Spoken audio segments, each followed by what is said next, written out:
is Teacher Tobiel. Today I will be sharing something in Tagalog. Let me start with a bugtong.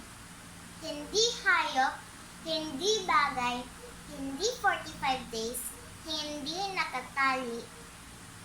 Isang tahig, isang tuka. Kung ang sagot mo, ako yan. Para sa iyo ang video na to. Magandang araw po. Pakaunti na lang sahod na. Pero pagdating ng araw ng sahod, wala na agad. Alamin ang sikreto para umasenso. Ang karaniwang solusyon ng tao ay mangutang. Gasgas na mukha mo, sikat ka na sa buong barangay. Pero ngayon, sosyal ka na. Online utangan naman. Tunog ng tunog ang cellphone mo, di mo masagot. Stress yarn. Samla. Dati, sing-sing mo. Ngayon, cellphone na. Lagi ka na lang di ma-reach at social ka na ngayon. Ang ATM mo may taga-withdraw. Iaabot na lang supli mo. Ang matindi, ang umasa na lang sa loto. Ang dasal, Lord, isang tama lang, Lord. Please, ipapagawa kita ng simbahan. Or, umasa sa manok na pula. Kahit alam mo na ang ending ng kanta.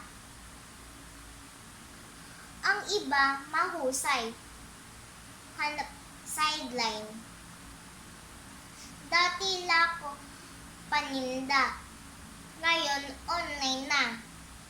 Live selling, affiliate marketing, blogs. May dagdag na kita, pero kapos pa din. Bakit? Kasi nga, mas malaki gastos kaysa kita at wala ipon.